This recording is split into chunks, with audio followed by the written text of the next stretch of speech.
Hey, everybody. Welcome to another episode of the Trash Talking and Giving Back podcast. I'm Erin-Cofiell-Barker. This is Joe Sinagra of Myers Containers. He gets everything done over there at Myers. Joe, what's been going on this week? I know the weather seems to be my go-to whenever I ask how your week is. And it's chillier out there, but I feel like the guys are probably good with it. It's like probably comfortable for them. Yes, the guys like that. It's a little bit cooler. It's a little easier to move around. We rolled out today for the first time our Halloween roll-off. So, of course, we're the Red Can family, but we do from time to time like to have different colored containers. Of course, we talked about having our pink totes, and we had a pink roll-off that we had out for Breast Cancer Awareness Month. But today we rolled out a new Halloween roll-off. We posted some pictures on all of our social media channels, but you'll see it out and about around community, a couple of them. So when you see them, you can know it's a little different. And so we always get a lot of calls here at the office when they see a non-red can because they think something's different, or did we sell the company? It's been vandalized. What did someone do? Tell them it's Exactly. just our red can. It's just our red can dressed up for Halloween. So this one's good. It has bats on it and, of course, orange and everything. So although Halloween is my least favorite holiday, but we can talk about that another time. Not a big Halloween person either, but since I have young children, it's getting better. I don't like the scary stuff though, but they'll dress up and we're going to be the Flintstones this year. Spoiler alert for, my friend circle, and it'll be fun. Maybe we'll share some pictures after the holiday of Halloween. So I expect you to come up with something at some point. I have my costume, so I got it. So, we get a lot of kids in the neighborhood. So I do like that, seeing all the kids. But besides that, it's just a traumatic life experience around Halloween. So. Is this going to be your first year in the townhouse for Halloween? It is. Yeah, it is our first year. So, but where we were was a big neighborhood also. So we would get 50 or 60 kids. So we're used to it. So, we expect a big crowd this year. So, but yes, we'll have to do photos and make sure we get our producer to send us his photos too.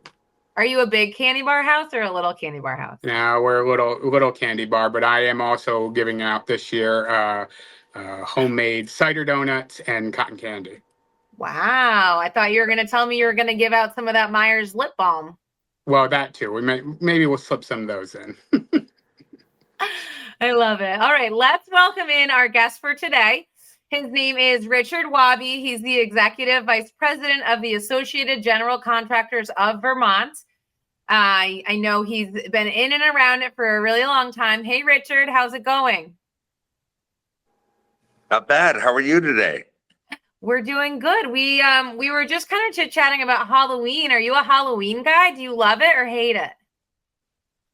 So I'm a costume guy. It doesn't have to be Halloween. I'm into costumes, but what I tend to do on Halloween Eve, believe it or not, is we had they do trunk or treat over in Northfield, and for some reason, I am like a flagging expert, and and I got given the opportunity to direct traffic and help young people cross the road to the trunk or treat affair. Last year, it was Spider-Man that helped them do that. I made arrangements with Spider-Man to be there and take care of that. And I understand this year there's a good possibility that Batman will show up. Yes, Joe, it's a red cup. Not a red can, it's a red cup. The question is, what's in the red cup, Richard? It's still early.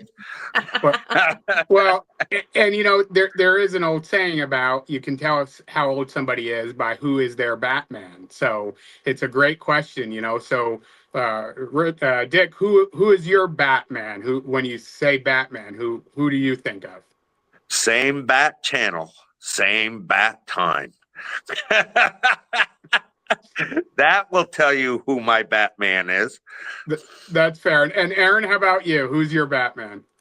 Joe, as you asked him that question, I was like, I know he's going to come to me with this. And was Clark Kent a Batman? No, he's Superman. I don't know. No. I can't even name one. Oh, my God. Well, so for me, my generation is Michael Keaton, of course. I would think you would say Val Kilmer, or Oh. that's I'm how you can not a tell. superhero. I'm not like a superhero person. That's fair. That's fair. Sorry to. They all So, moved.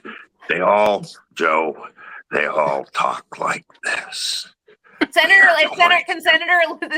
Leahy, my Batman? Wasn't he in Batman? Wasn't that a thing? Yes, he was. Yes, he was, and wasn't that Christian Bale? Wasn't he Batman in that yes. brand? Yeah, okay, I'll go with that one, I guess. I don't know if you realize it, but down in Rutland, they have a Batman statue. Literally in the city of Rutland, because one of their folks, leaders, whatnot, passed away recently, and he was a big Batman guy. And part of his wishes upon leaving us was a Batman statue in Rutland.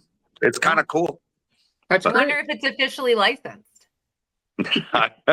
Who knows what any of us do in Vermont? That's a great segue, Dick. You're Associated General Contractors have been around a long time, but I think a lot of people they see the acronym, but might not know everything about AGC. So maybe just tell us a little bit, exactly what AGC is, how long you've been around for, all that kind of fun stuff.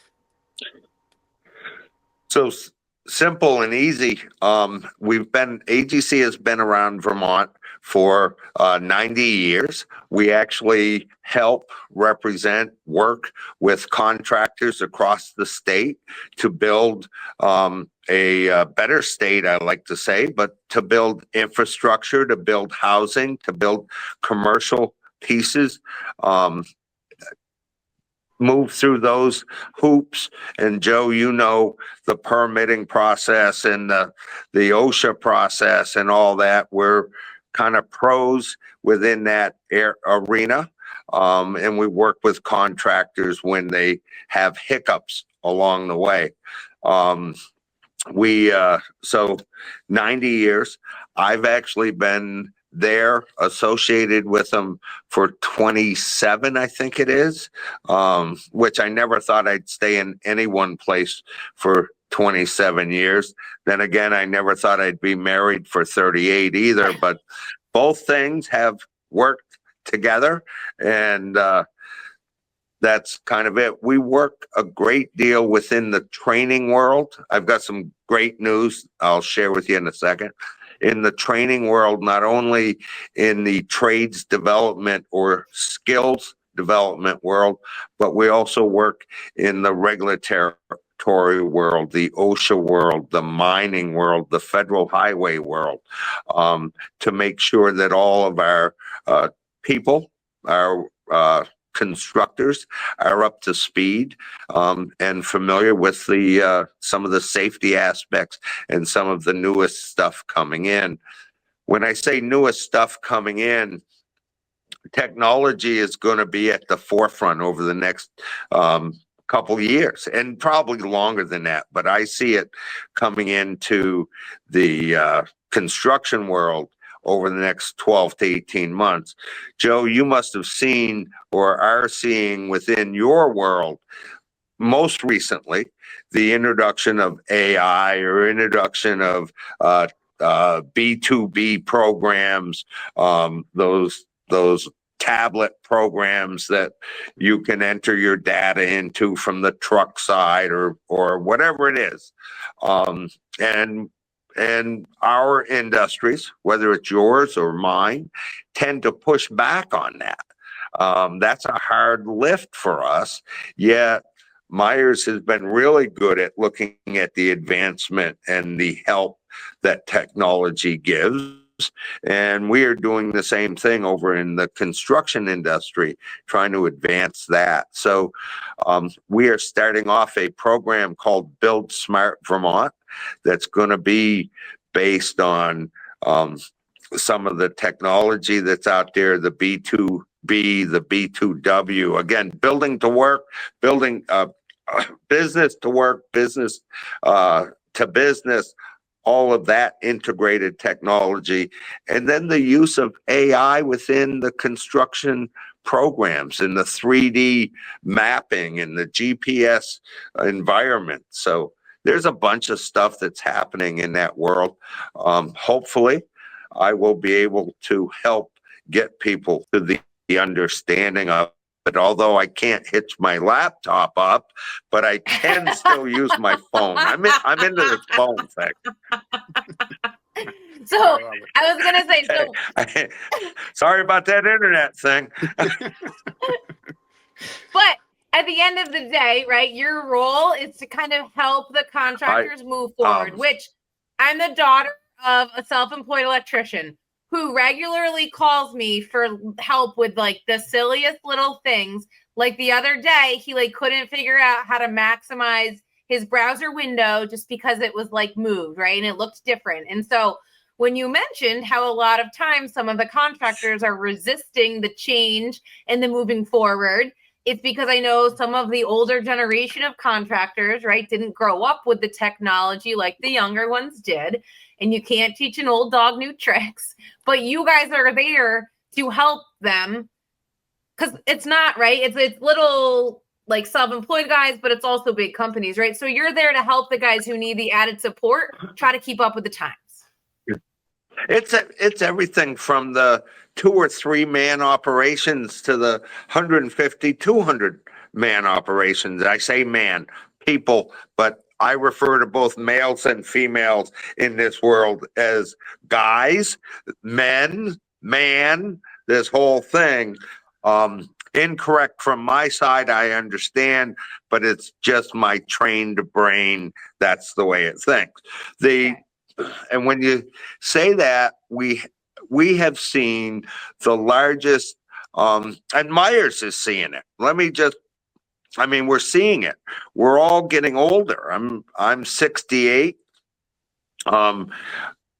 Thinking about what my next chapter is going to be. I hate that word, by the way. Oh, yes. I'm going to start a new chapter in life. Bullshit. I'm sorry. I told you there was no one chapters. rule. You just keep reading the book.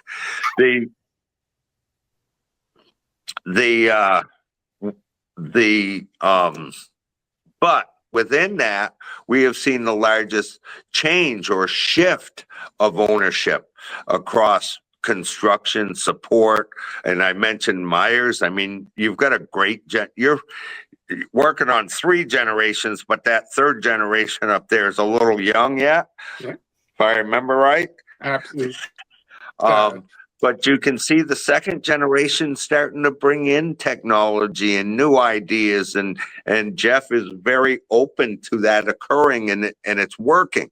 We have the same thing happening in construction. We have a huge change in that shift. It's not the old white guy or whatever you want to call it manning the ship anymore. There's different people. There's younger folks, there's women, there's all kinds of different things coming into the construction industry and the support industries that make this a very exciting time, and they will bring the technology with them. Just the fact, who would have thought we would do a Red Can podcast? Exactly.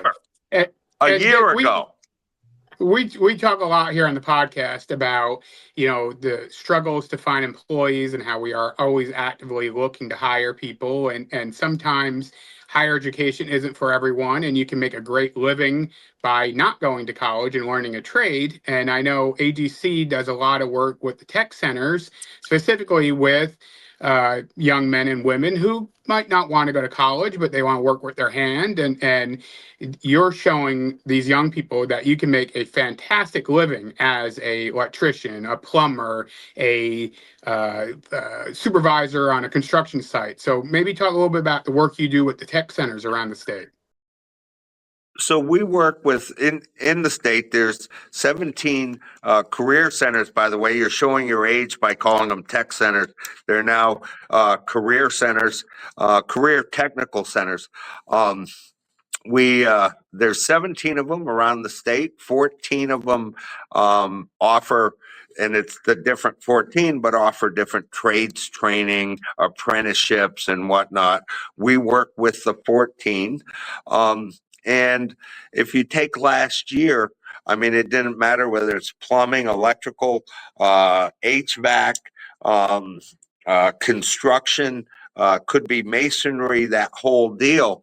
We work with them, and last year, out of the 14, we were able to place, I believe it was somewhere around 325 students coming out of the career centers with valuable jobs, and to help them advance their apprenticeship goals, pre-apprenticeship, apprenticeship goals. One of the big things the career centers did, and we can debate whether it was good or bad, but when they went with a stabilized curriculum, the NCCER curriculum, it really put everybody on an even field. And so contractors or tradespeople could evaluate those people coming out, and it gave the students a great baseline as far as what they would be worth in the field, and they can see their advancement pathway along the way. So we do quite a bit with them. And it's worked out well. Is it safe to assume that if you Go ahead, Joe. If you are a student who thinks doing something in the trades is for you, or if you're a parent of one, but you're maybe not sure, I don't know if I'd want to do plumbing or electrical or construction, it's okay to not know that when they enter a school. They get to kind of dabble in it all and then see what works for them. How does that work? So here's what's funny about what you just said. If we don't recruit, if we don't start talking with kids and showing them the pathway in the 7th and 8th grade, we've lost them. And then we get into that iffy sort of world. But the young ones are more defined in their pathway at a younger age than we were when we were back then. So that's number one. The other biggest obstacle that we find within this world is a student is very open to the construction field or to the trades field or CDL operators, but CDLs, they got to wait till they're 21. Right? I can't get a truck driver at the age of 18, which is a whole nother mess. But when you start looking at that, one of the biggest obstacles we have is family, where I want more for my kid than I had, or I want him to go to college, or I want this. And what we aren't understanding is they're going to run up $120,000, $150,000 in debt that's going to take them 10 years to pay off. During that same 10-year period, they can work up to the fact that they're making 150, 120, 150 grand. They own a house. They've got this other stuff. They've got everything is set in there, and all they got to do is grab it. And again, the obstacle is a lot of time family versus the individual. Right. Now, I participated in some of your classes in Central Vermont. One of the things I don't think a lot of people realize is all of the training that you do for current employees, be it OSHA or labor relations. I mean, you must offer dozens and dozens of these courses throughout the year. So maybe talk a little bit about that. Last year, Joe, we put 2,500 people in a 6-month period. We put 2,500 people through different types of training within our facility down on 1 Grave Street in Montpelier. We are the largest provider of training, trades training in the state. So yes, we address that along the way. The other thing, and I mentioned this technology world, we are moving into what we call Build Smart Vermont, that is going to highlight some of the technology, some of the leadership training, I mean, we're all finding it. We're moving people up to a further responsibility, further area within companies, and they may not have all the leadership or communication skills that are necessary to do so. So we're going to branch out into a few other worlds. The big investment we made this last year that we'll be pushing into are CAT excavator simulators. So we can actually evaluate, grade, and teach people how to run an actual excavator and never have them leave the classroom. This CAT simulator looks just like the interior of a cat. It vibrates, it moves, it does all kinds of stuff. And you're in a VR headset and you have a wraparound screen in front of you. So you get all the input. Joe, it gets you 85% there. That last 15, we got to take you out and put you on a real machine so you really know what's going on. But it also gives employers an opportunity to evaluate where you are and what you're actually doing and what we can do to help improve your production levels, and not beat the hell out of the machine as you do this. So that's two. I told you there's one rule on the podcast, and it's no swears. And you hit us with a bull S and an H double hockey stick, Richard. I thought hell was a place, not a swear word. Okay, I do apologize. No, you're fine. those are low key. Those are low key ones, low level swear words. I didn't use my favorite one. I am in a family that is what you discussed, right? My grandfather was a self-employed electrician. My father was a self-employed electrician. My dad and mom had 3 children. We all went to college. None of us are becoming electricians or doing the trades.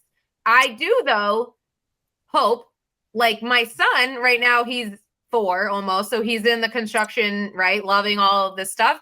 And my mindset is like, it would be fine if that's what he wants to do, because I think that we are, right? Our generation was encouraged to do the college thing, but I also feel like we've also been made aware that like a lot of the business stuff is, right, will shift in AI and can be replaced, but like you are always going to need a plumber. You are always going to need an electrician. You are, right, a robot cannot build me a house. So I am cautiously optimistic that my generation that is raising children today will be a little bit more encouraging of the 7th and 8th graders and on of the other opportunities that there are, and that it's not just, I didn't go to college, I think kids should go to college because that's what it felt like was the right thing to do. You want to know, I think if I had a young person today, you know where I would tell him, if you want to make money in the future, you know where I think people are going to make money? And yes, the building, the trades, all that stuff is cool. Building or repairing cars. AI, you are not going to be able to run an automobile without somebody fixing it for you. And I think this mechanic world is going to be huge in about 5 years, 6 years.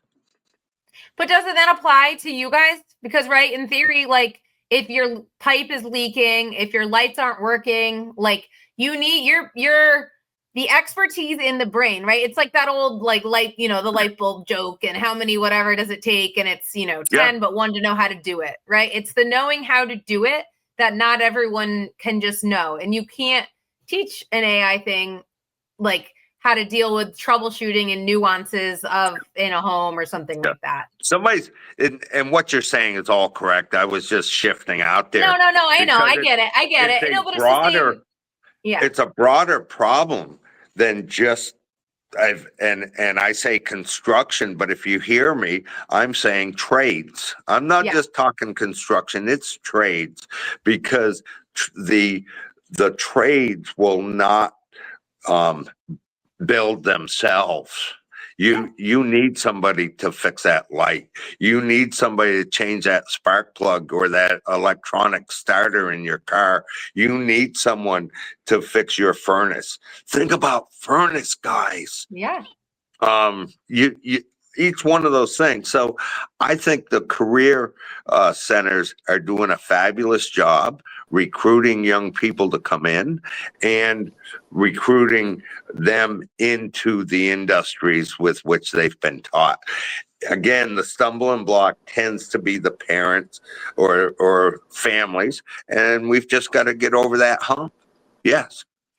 All right. So before we let you go, at the end of every podcast, we do a segment called Trashy or Not. Joe here is going to share with us some kind of a question. And then, Dick, you and I are going to share if we think it is trashy or not to do it.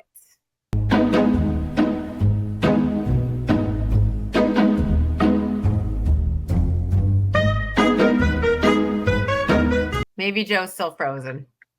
Trashy or not, it being 5 years after COVID and people still having a hard time figuring out how to navigate video calls. So I'm kind of just kidding. I don't know what his real question is, but he's frozen. But that's cool. I don't think that's trashy. And I think it goes back to what we were talking about a few minutes ago. We've resisted this this world, this technology, because of our ages. If I had my son sitting here right now, he'd have my laptop and my camera running and it would all be fine. And I've been 5 years, right? Yeah. But I haven't figured that stuff out because I always just rely on somebody else. So that's okay. I don't think it's trashy.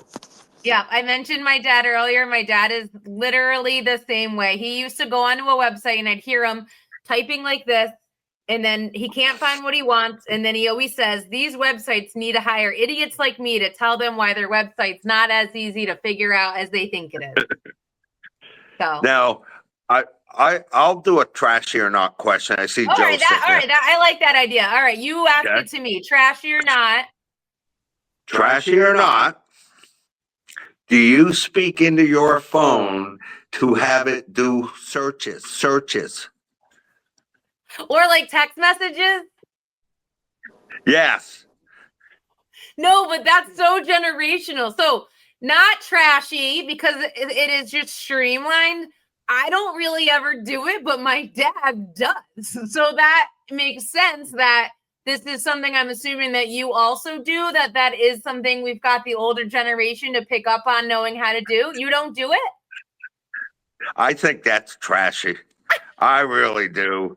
I think, one, standing in the middle of a room with a bunch of people saying, oh, John, I'm not available. I have to go here, and I want you to pick up food on the way home. Okay, fair. Or, if you're not in a group, if you're in a group of people, I absolutely agree, trashy. But if you're just sitting here on the couch when we get off this podcast and you realize you had a text you got to write back to, then is it trashy? Yes. Why wouldn't you just take 5? We have moved distance ourselves from any type of contact with anybody else. Number one, I've got 5 texts waiting for me that I've watched come in while we've been on this podcast. Every one of those are going to get a phone call back because I can do 5 texts with different people, or I can make 1 phone call with each person, right? Because every time you text something, they got to talk into their phone, send you back another question. You text back, talk into their phone, send you back another question. Text. No, just call people. We got to talk with folks again. Okay, fair. If you can talk to your phone, you can talk to me. I'll let you have it. I love it. Anybody listening, if you ever need to get in touch with Richard-wobby from the Associated-General-Contractors of Vermont, pick up the phone and call him. Sure, you could find information on how to contact him on their website. Anything else before we let everybody go, Richard?